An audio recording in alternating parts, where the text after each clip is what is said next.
Hello friends, आप देख रहे हैं अपना चैनल विजन बेस्ड अप्रोच। इस सेशन में हम लोग डिस्कस करने वाले हैं आईसीएसई क्लास 10th मैथमेटिक्स का क्वेश्चन पेपर।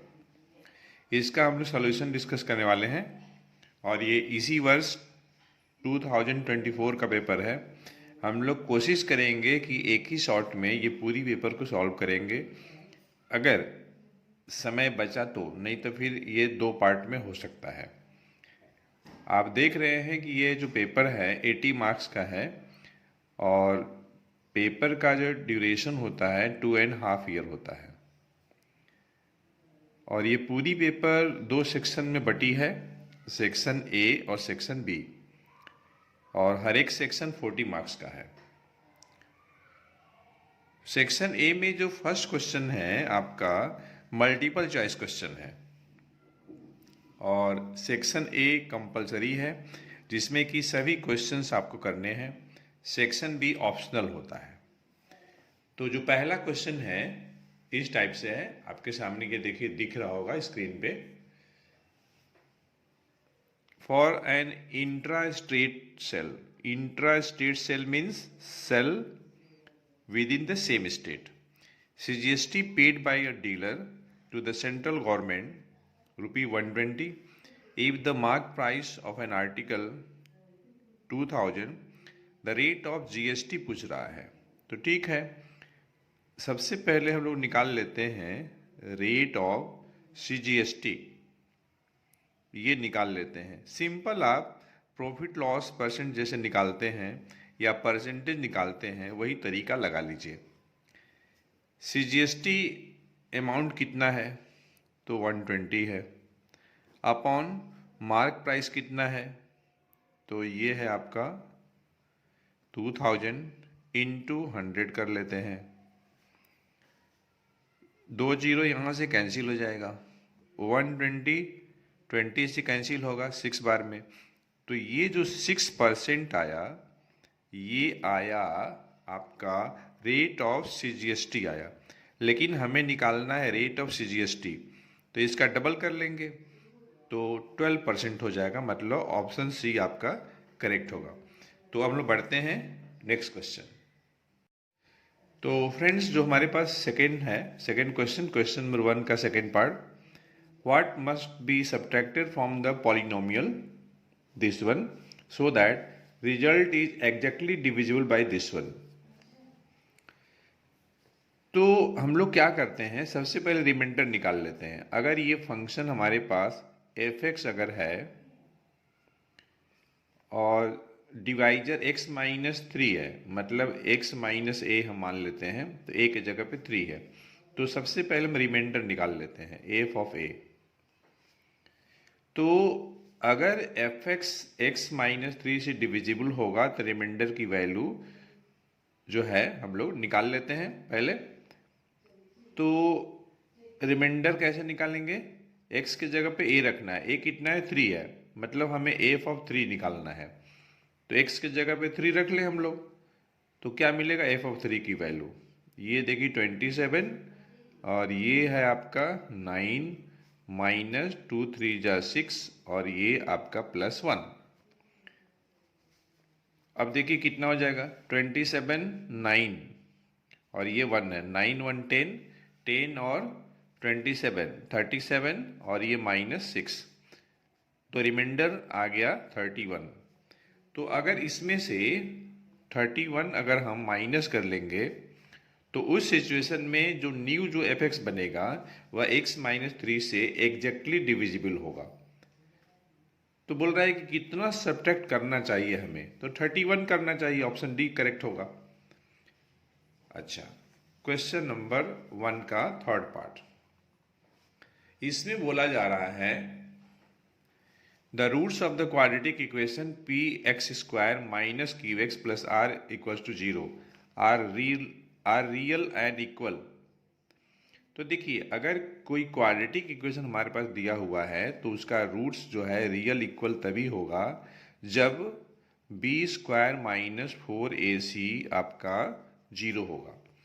b की जगह पे कितना है तो -q है, तो माइनस क्यू का हम स्क्वायर कर लेते हैं। -4 इंटू ए के जगह पे पी है, सी के जगह पे आपका आर है। तो इस तरीके से हमें मिल जाएगा Q square -4PR equal to 0।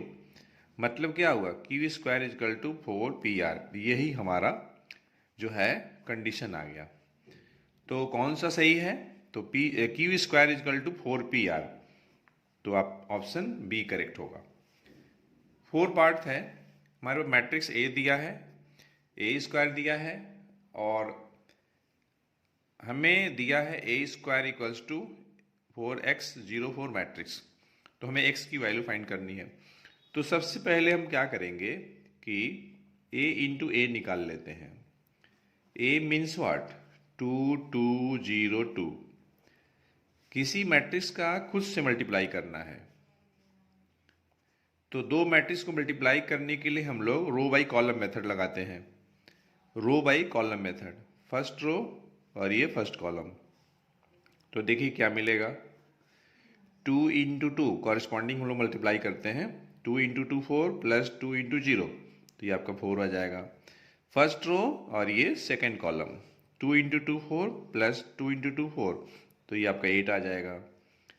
Second row first column, 0 into two 0 plus 2 into 0, तो 0 प्लस 0 तो 0 हो जाएगा। Second row second column, 0 into two 0 plus 2 into two 4, तो ये आपका आ गया। लेकिन क्वेश्चन में दिया है कि यह जो ए स्क्वायर है इसकी वैल्यू क्वेश्चन के अकॉर्डिंग ये दिया हुआ है 4x और ये 0 4। चूंकि ये दोनों मैट्रिक्स इक्वल हैं, 2/2 के हैं, तो इस सिचुएशन में कॉरेस्पॉन्डिंग एलिमेंट इक्वल होगा। तो x की वैल्यू कितनी आ रही है, 8 आ रही है, मतलब ऑप्शन सी आपका करेक्ट होगा। फिफ्थ पार्ट में बोल रहा है, फिफ्थ पार्ट देखिए,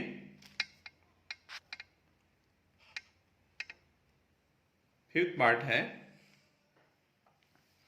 इसमें देखिए median, the median of the following observation arrange in ascending order is 64, find the value of x। तो सबसे पहले आप देखिए कि नंबर ऑफ ऑब्जर्वेशन कितने हैं, 1 2 3 4 5 6 7 8 9 10 ऑब्जर्वेशन है। तो मिडिल में 2 आएंगे, 4 इधर से निकल गया, 4 इधर से निकल गया।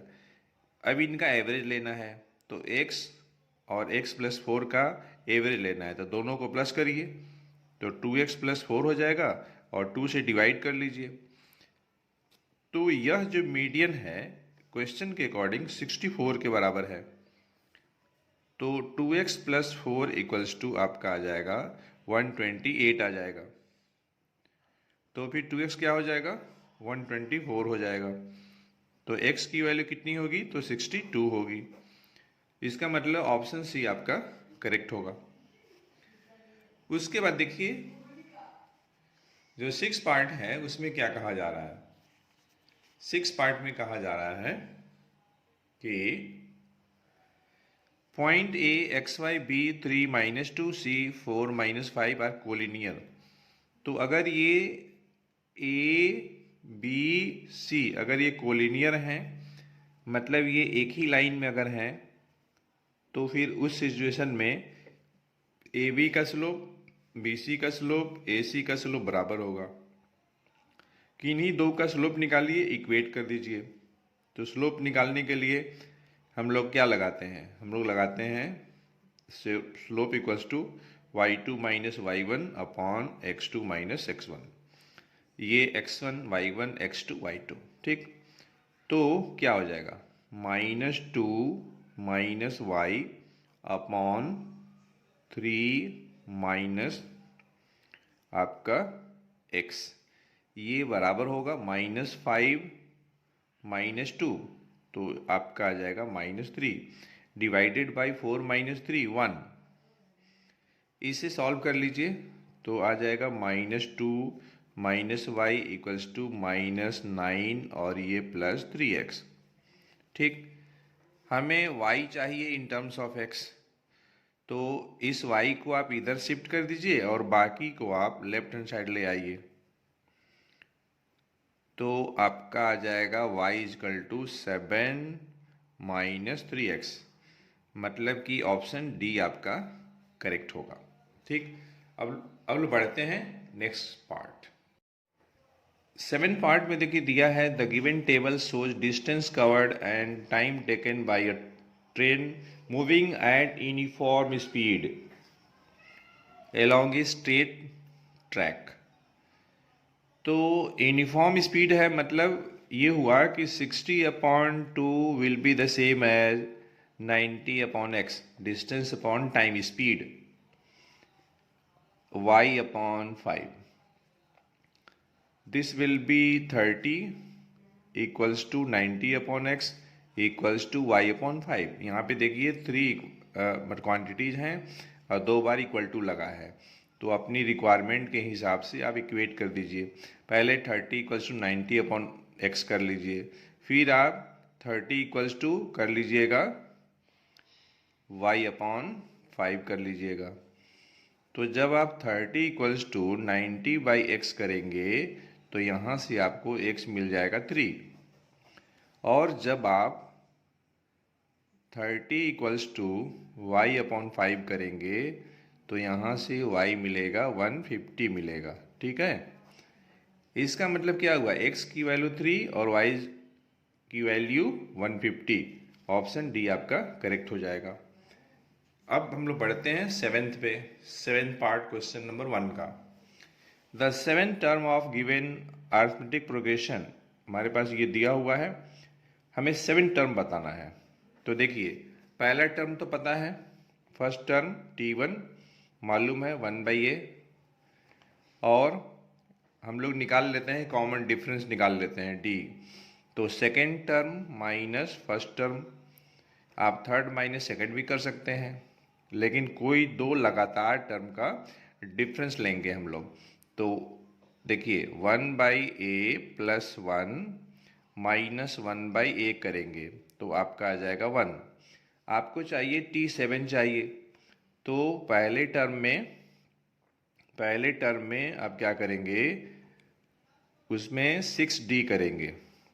a मतलब फर्स्ट टर्म यहाँ है जो कि 1/a है, प्लस 6 इंटू डी की वैल्यू 1 है, तो आंसर हो गया आपका 7 टर्म 1/a प्लस 6 हो गया।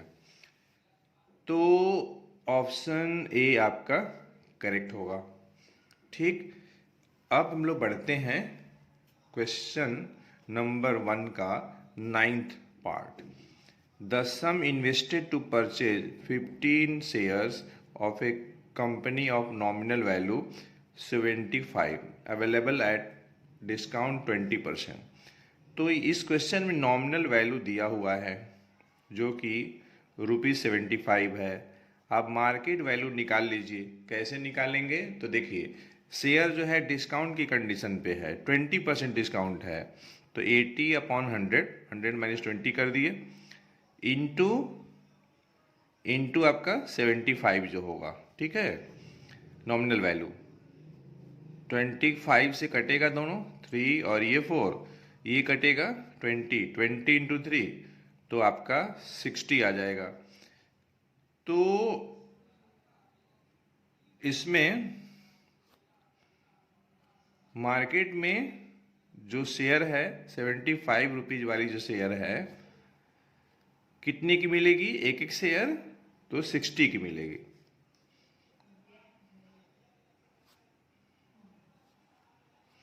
हाँ 1 मिनट, नॉट 60, 900। कैसे, हमें देखिए 15 शेयर खरीदना है, 60 जो आएगा एक शेयर का ये मार्केट वैल्यू है। This is the market value पर शेयर एक शेयर का है। हमें कितनी शेयर का चाहिए, तो 15 शेयर का चाहिए, तो 900 आ जाएगा। ठीक, 60 नहीं होगा 900 होगा, 60 जो होगा एक शेयर के लिए होगा। Question number 10, the circumference of A triangle is the point which is, circumference of a triangle is the point which is at equal distance from 3 sides of a triangle at equal distance from the 3 vertices, ये होगा, this will be। ठीक है, देखिए अगर तीनों side से अगर equi distant होगा तो वो आपका इन सेंटर होगा। Point of intersection of 3 medial centroid होता है। Point of intersection of 3 altitudes of the triangle जो होता है आपका ऑर्थो सेंटर होता है। तो आपका जो है ये बी पार्ट इसका सही होगा, बी ऑप्शन। अब बढ़ते हैं नेक्स्ट की तरफ। इसमें देखिए 11th पार्ट में स्टेटमेंट दिया है sine square theta plus cos square theta is equal to 1। Statement 2 है cosec square theta plus cot square theta is equal to 1। तो फर्स्ट टू करेक्ट है लेकिन सेकंड करेक्ट नहीं है। Which of the following is valid, तो only 1। अगर यहाँ पे माइनस अगर होता तो cosec square theta minus cot square theta 1 होता है। तो स्टेटमेंट 1 केवल वैलिड होगा, स्टेटमेंट 2 वैलिड नहीं होगा। 12. In the given diagram, PS and PT are tangents to the circle SQ parallel to PT and SPT 80 degree. Then we have to find the value of QST. This value we have to calculate. Okay. So children, since PS and PT, these are two tangents drawn from a point outside the circle, then in such case the length of these two will be equal. It means PST is an isosceles triangle, and we know that in any triangle the sum of all three angles 180, and here in triangle PST one angle is 80. It means these two angles will be 100. And since PS equals to PT, that's why this angle will be equal to each other. It means this will be 50 and 50. Okay, 50 and 50. We have to calculate angle QST, this angle. Okay, no problem. Since SQ parallel to PT and PS is a transversal, therefore this angle and this angle will be the corresponding angle. If it is 80, then this will be the 80 degree. And at the point S, this angle will be equals to 180 degree. This one 80, this one 50. It means this will be 50 degree. It means option D will be the correct. Okay. Then 12, and this question is assertion region based question. A die is thrown once, the probability of getting an even number is 2/3. It is given probability of getting an even number is 2/3 when a die is thrown once. Region are the sample space for even number on a die is 2, 4, 6. Actually, when a die is thrown once, then in such case sample space will be 1, 2, 3, 4, 5 and 6. All 6 possibilities. If E be the event of getting an even number, then in such case E will be 2, 4 and 6. Probability of getting an even number, PE will be number of E upon number of S. Number of E means cardinal number of set E. Number of S means cardinal number of set S. S is the here sample space. Cardinal number of set E 3 and that of sample space S 6. It will come 1/2. In this case, in this way, we are getting here probability of getting an even number when a die is thrown once will be 1/2. But in the question it is given 2/3. It means assertion is not correct but reason is correct. A is false, R is true. Okay. Then last part of question number 1, 14th, not last part. Question number 1, 14th part. A rectangular sheet of paper size 11 cm by 7 cm is first rotated about the side 11 centimeter, then about the side 7 centimeter to form a cylinder. This is the piece of paper, it is rectangular. Once it is rotated about the side 11 centimeter, then about 7 centimeter, and this is the resulting cylinder after rotation. We have to calculate the ratio of their curved surface area. Suppose C1 is the curved surface area, C1 and C2, 2 pi R1 H1, 2 pi R2 H2. 2 pi will be cancelled. It means R1. When it is rotated about 11 centimeter side, then H1 will be 11. Okay, and radius will be the 7. 7 into 11, and when it is rotated about the side 7 centimeter, then radius will be 11 and height will be 7. And definitely we will get here 77 upon 77 means 1:1. Now we will discuss 15th part of question number 1. In this, triangle ABC and PQ are similar. It means both will be equiangular.